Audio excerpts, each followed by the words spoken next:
지난 시간까지 우리는 아담에 대해서 살펴보면서 하나님의 뜻을 함께 나눴습니다. 아담은 정말 타락하기 전 아담은 정말 최고의 인간이었지만 죄를 짓고 망하게 됩니다. 죄라는 것이 이렇게 악하고 무서운 겁니다. 하나님이 죄를 그렇게 싫어하시는 겁니다. 그래서 우리는 죄 짓는 것을 정말 두려워하고 죄를 멀리해야 됩니다. 근데 아담이 죄를 지었다고 해서 아담만 망한 것이 아니라 아담이 죄를 지으니까 온 세상이 해를 당하고 온 인류가 해를 당하게 됩니다. 죄가 그렇게 무서운 겁니다. 근데 아담이 도대체 왜 죄를 지었을까요? 아담이 죄를 지은 것은 여러 가지 이유가 있지만 우리가 살펴본 게 하나님보다 다른 것을 더 중요하게 생각했기 때문에 하나님 말씀을 무시하고 죄를 아담은 짓게 됐습니다. 우리도 마찬가지입니다. 우리가 나 자신이나 내 가족이나 내 교회나 내 나라나 내 민족이나 어떤 것이라도 하나님보다 더 중요하게 생각하면 우리는 죄를 짓게 되고 파멸당하게 됩니다. 자, 오늘은 우리가 하와에 대해서 살펴보려고 하는데 아담에 대해서 살펴볼 때는 아담이 하나님보다 더 중요하게 생각하고 말을 들은 것은 하와였죠. 가족이었습니다. 근데 아담 마음에도 자기 자신을 중요하게 생각하는 마음이 있었을 겁니다. 그런데 자기 자신을 하나님보다 더 중요하게 생각하며 죄를 지은 모습은 하와에게서 잘 나타납니다. 그래서 오늘은 우리가 하와를 살펴보며 그 모습을 함께 찾아보려고 합니다. 하와도 물론 아담처럼 최고의 인간이었습니다. 그리고 가장 행복한 인간이었습니다. 그런데 역시 죄를 짓고 망하는 겁니다. 하와는 왜 선악과를 먹었을까요? 가장 행복했던 인간인 하와가 도대체 왜 선악과를 먹었을까요? 하와가 선악과를 먹은 모습은 인간이 어떻게 죄를 짓게 되는지, 사탄은 어떻게 인간을 파멸시키는지의 모습을 잘 보여주기 때문에 우리가 잘 배워서 우리가 정말 사탄에게 미혹당하지 않고 죄를 짓지 않는 것을 잘 배울 필요가 있습니다. 하와가 선악과를 먹은 데는 근본적으로 두 가지 이유가 있다고 볼 수 있습니다. 하나는 내적인 문제입니다. 하와 자신의 문제입니다. 하와 자신의 불신과 하와 자신의 욕심, 이런 것들 때문에 죄를 지은 겁니다. 또 다른 하나는 외적인 문제입니다. 사탄이 하와를 공격하고 미혹해서 죄를 짓게 만드는 겁니다. 자, 사탄이 하와를 미혹하고 하와가 거기 속아서 죄를 지은 과정을 우리가 함께 자세히 살펴보면 우선 우리가 기억해야 될 것은 사탄이 하와를 공격하는데 사탄은 왜 하와를 공격하고 죄를 짓게 만드는 걸까요? 왜 하와를 파멸시키려 그러는 걸까요? 사탄은 원래 하나님을 대적하려고 합니다. 그런데 사탄은 하나님과 싸울 수가 없습니다. 왜냐하면 사탄은 하나님과 상대가 되지 않기 때문입니다. 여러분, 사탄과 하나님은 뭐 좀 비슷비슷한 세력으로 악의 세력과 선의 세력이 싸우고 그래서 뭐 나중에 하나님이 최후의 승리를 거두고 그러는 거 아닙니다. 하나님은 영원 전부터 영원까지 유일하게 혼자 세상을 다스리십니다. 사탄은 하나님이 다스린 세상의 일부 작은 분야를 하나님이 어떤 섭리인지는 우리가 모르지만 허락해 주셔서 일정 기간, 일정 영역에서 잠시 활동하는 것뿐입니다. 사탄은 하나님과 상대도 되지 않습니다. 여러분, 요한계시록 2장 보면은 종말에 사탄이 결박당해서 무저갱에 갇히게 되죠. 이때 사탄을 결박해서 무저갱에 가두는 존재가 누굽니까? 하나님 아닙니다. 예수님도 아닙니다. 천사입니다. 천사도 그냥 단 한 명에 가서 사탄을 결박해서 집어넣습니다. 사탄은 이 정도 힘밖에 없습니다. 하나님께 절대로 대적하지 못합니다. 자, 성경 읽어드리겠습니다. 요한계시록 20장 1절과 2절입니다. 또 내가 보매 천사가 무저갱의 열쇠와 큰 쇠사슬을 그의 손에 가지고 하늘로부터 내려와서 용을 잡으니 곧 옛 뱀이요 마귀요 사탄이라 잡아서 1000년 동안 결박하여. 이렇게 사탄은 하나님과 직접 싸울 수 있는 존재가 아니기 때문에 사탄은 하나님을 대적하기 위해서 하나님을 슬프게 만들고 하나님의 영광을 가리기 위해서 하나님이 존귀하게 만드시고 하나님이 극진히 사랑하시는 사람을 공격하는 겁니다. 물론 사탄이 사람을 공격해도 하나님께서는 사람을 구원해 주십니다. 파멸당하지 않게 구원해 주십니다. 사탄이 아담과 하와를 공격하고 인류를 파멸의 길로 몰았지만 하나님께서는 결국 인류를 구원해 주시죠. 구원의 길을 열어주시고 예수님까지 보내셔서 하나님의 자녀로 만드시고 영생의 길로 인도하십니다. 구원해 주십니다. 그래서 우리는 이 사탄을 너무 두려워하지 말고 오히려 하나님만 두려워하고 사탄은 전혀 두려워하지 않고 하나님만 두려워하며 하나님만 따르고 믿고 순종하면 되는 겁니다. 우리가 하나님만 따르고 사탄을 대적하면 사탄은 물러갑니다. 반면에 우리가 사탄을 두려워하면 오히려 우리가 사탄에게 패하게 됩니다. 야고보서 4장 7절 하반절 말씀입니다. 마귀를 대적하라. 그리하면 너희를 피하리라. 우리는 하나님만 믿고 마귀를 대적하면 되는 겁니다.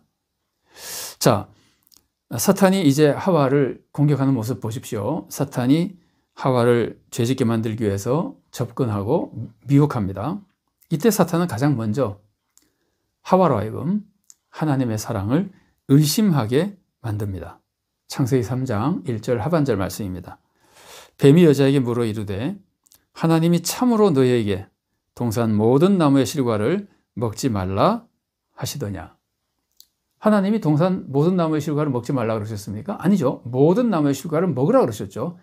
딱 하나, 선악을 알게 하는 나무의 실과만 먹지 말라 그러셨습니다. 근데 사탄은 이것을 과장해서 모든 것을 할 수 있고 하나 딱 못하게 하신 것을 사탄은 마치 뭐 못하게 한 게 많은 것처럼 모든 걸 먹지 말라 그러더냐, 이런 식으로 과장해서 하나님의 사랑을 의심하도록 지금 미혹하고 있는 겁니다. 여러분, 믿음이라고 하는 것은 하나님의 사랑과 하나님의 권세를 믿는 겁니다. 우리가 하나님의 권능을 의심하거나 하나님의 사랑을 의심하면 우리는 불신에 빠지게 되고 믿음을 잃게 되고 죄를 짓게 됩니다. 사탄은 지금 이걸 노리는 겁니다. 하와에게 하나님의 사랑을 의심하도록 미혹하는 겁니다. 근데 하와가 이 말을 듣고 허점을 보인 것 같아요. 하와가 이 말을 듣고 자기도 하나님 말씀을 과장하며 약간 불만스럽게 말합니다. 자, 창세기 3장 3절 말씀입니다. 동산 중앙에 있는 나무의 열매는 하나님의 말씀에 너희는 먹지도 말고 만지지도 말라 너희가 죽을까 하노라 하셨느니라. 하나님이 선악과의 열매를 만지지도 말라 그러셨습니까? 아닙니다. 먹지만 말라 그러셨습니다. 그런데 하와는 만지지도 말라고 했다고 약간 과장하면서 허점을 보인 것이고 약간 불만스러운 모습을 보인 겁니다. 그러자 사탄은 이걸 계기로 해서 이제 공격을 하는 겁니다. 거짓말로 이 허점을 틈타서 공격하는 거죠. 사탄의 공격 방법의 대표적인 것이 거짓말입니다. 그래서 예수님은 사탄을 거짓의 아비라고 부르셨죠.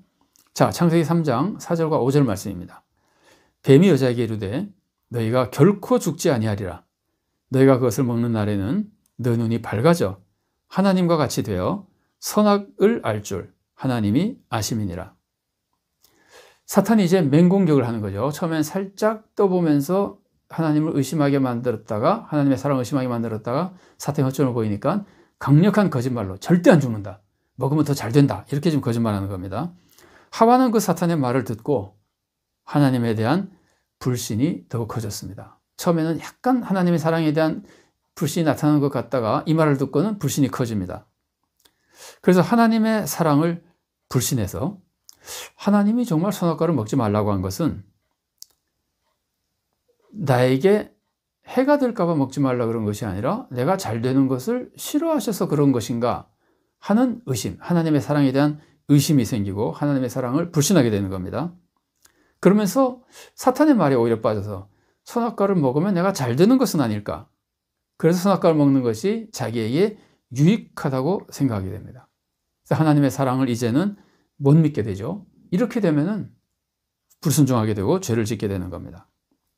그래서 하와는 선악과가 나에게 유익할지 하지 않을지를 생각하며 선악과를 다시 보게 됩니다. 이전에는 어땠어요? 이전에는 선악과를 보면 저거 내가 먹으면 안 되는 것, 그랬을 거 아니에요. 그런데 지금은 저 선악과를 먹으면 내가 유익할까 아닐까 하면서 바라본단 말이에요. 그랬더니 정말 유익할 것처럼 보이는 겁니다. 창세기 3장 6절 말씀입니다. 여자가 그 나무를 본즉 먹음직도 하고 보암직도 하고 지혜롭게 할 만큼 탐스럽기도 한 나무인지라. 여자가 그 열매를 따먹고 자기와 함께 있는 남편에게도 주매 그도 먹은지라. 지금 이래서 선악과를 먹지 말라고 하신 하나님의 말씀보다 선악과가 나에게 유익한지 유익하지 않은지를 생각해 보는 겁니다. 그러니까 하나님 중심의 생각에서 나 중심으로 생각이 바뀐 겁니다. 그러니까 내가 하나님보다 더 중요한 존재가 되어버린 겁니다. 그래서 이제는 내가 잘 되기 위해서라면 하나님 말씀을 듣지 않고라도 내가 좋은 것을 하겠다는 마음이 되어버린 거예요. 하나님 중심에서 나 중심이 되면서 하와는 지금 죄에 빠지게 되는 겁니다. 여기서 우리가 잊지 말아야 될 것은, 그래서 하와 생각에 선악과를 먹으면 더 잘 될 것 같아서 선악과를 먹으니까 더 잘 됩니까? 아닙니다. 선악과를 먹으니까 더 망하게 됩니다. 그런데 이게 지금 거짓에 속아서 완전히 잘못된 판단으로 죄를 짓는데, 그 마음의 기준이 나 중심이란 말이에요. 나 중심이 되니까 이런 죄를 짓게 되는 겁니다. 자, 그러면서 하와에게 또 한 가지 무서운 게 나타난 게 뭐냐면은, 나 중심이 되면서 하나님의 절대 주권에 대한 경외심이 약해지는 겁니다. 하나님의 사랑과 권능에 대한 믿음이 약해지면, 사랑도 믿지 못하고 권능도 믿지 못하게 되면 우리는 내 욕심을 위해서 죄를 짓게 되는 겁니다.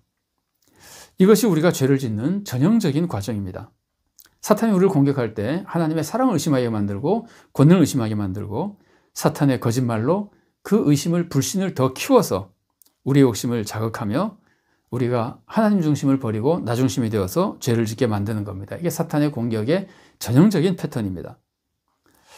하와는 선악과를 먹지 못하게 한 것 때문에 하나님이 자기를 사랑하지 않는 것처럼 하나님의 사랑에 대해서 불신했는데, 정말 그럴까요? 여러분, 하나님이 선악과를 먹지 못하게 하신 것이 사랑하지 않은 것일까요? 아닙니다. 하나님이 선악과를 먹지 못하게 하신 것이야말로 하나님의 참 사랑이고 큰 사랑입니다. 이에 대해서는 우리가 다음 시간에 좀 더 살펴보겠습니다. 오늘 우리가 배워야 될 것은, 사탄이 우리를 가만두지 않는다는 겁니다. 공격한다는 겁니다. 하나님을 대적하기 위해서는 하나님이 사랑하시는 사람을 공격하는 게 사탄이 할 수 있는 제일 좋은 방법이기 때문입니다. 하나님은 자기가 공격할 수 없으니까. 그래서 사탄은 우리를 공격하는데, 사탄이 우리를 공격할 때는 하나님을 불신하도록 자꾸 만듭니다. 하나님의 사랑을 불신하도록 만들고 하나님의 권능을 불신하도록 미혹합니다. 예를 들어서 선악과를 먹지 못하게 한 것이 나를 사랑하지 않는 것이 아닐까 의심하게 만들었죠. 또 고난을 줍니다. 하나님이 우리에게 고난을 허락하실 때 우리는 고난 속에서 하나님 나를 사랑하지 않는 것 아닌가, 하나님이 나를 사랑하지 않는가, 사랑을 의심하거나, 하나님이 이런 고난도 막아주지 못하시는가, 하나님의 권능을 의심하거나 이렇게 만듭니다. 그러면 우리는 하나님에 대한 신앙이 떨어지고 죄에 빠지게 되는 겁니다. 그러면서 하나님에 대한 신앙이 떨어지면서 내가 좀 잘 되기 위해서 좀 다른 거라도 해야 되겠다고 생각해서 나 중심이 되면은, 이제는 하나님의 뜻을 어기면서까지도 내 생각에 내가 잘 되고 나에게 유익할 것 같다는 것을 하게 되고 죄를 짓게 되는 겁니다. 이제 우리가 나 중심이 되면은 이제 범죄하게 되는데, 우리는 이것을 극복해야 됩니다. 우리는 언제든지 하나님의 권능을 절대적으로 믿어야 되고 하나님의 사랑을 절대적으로 믿어야 되고, 그러면서 항상 하나님 중심으로 살아야 됩니다. 여러분, 우리가 하나님의 절대 주권을 철저히 믿으면요, 하나님은 모든 것을 하나님 마음대로 하실 수 있는 분이잖아요. 그러면 우리가 겸손히 하나님이 주시는 것을 다 받아들일 수 있게 되는 겁니다. 욥이 그랬습니다. 욥기 1장 21절 말씀입니다. 이르되 내가 모태에서 알몸으로 나왔사온즉 또한 알몸이 그리로 돌아가올지라. 주시니도 여호와시오 거두시니도 여호와시오니 여호와의 이름이 찬송을 받으실지니이다 하고, 하나님의 절대 주권만 확실히 믿으면 우리가 항상 하나님 중심으로 살며 죄에 빠지지 않습니다. 또 하나님의 사랑만 절대적으로 믿어도, 철저히 믿어도 됩니다. 하나님은 나에게 반드시 좋은 것을 주신다.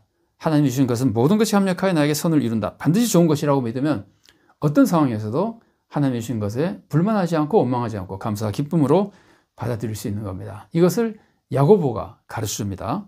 야고보서 1장 2절 말씀 보십시오. 내 형제들아, 너희가 여러 가지 시험을 당하거든 온전히 기쁘게 여기라. 어떤 시험이나 고난을 당해도 기뻐하라는 거예요. 유익한 거니까. 우리는 하나님 말씀을 들을 때 하나님 말씀이 하나님의 절대 주권으로 주시는 것이기 때문에 당연히 받아들이고 순종해야 되지만, 또한 그것은 항상 나에게 최선의 축복이기 때문에 감사하며 기뻐하며 받아들이고 순종해야 되는 겁니다. 그러면 우리는 좋은 믿음으로 축복의 삶을 살아갈 수 있습니다. 특별히 하나님 말씀은 항상 나에게 유익한 것이기 때문에 내 생각대로 나에게 유익한 것이라고 생각해서 다른 길로 가다가 오히려 고난당하거나 오히려 파멸당하지 말고 오직 하나님 말씀만 따라서 절대 순종하며 참된 성도로 좋은 믿음으로 살아가며 하나님의 축복을 받고 세상에 하나님의 축복을 끼쳐주는 복된 성도로 살아갈 수 있기를 바랍니다.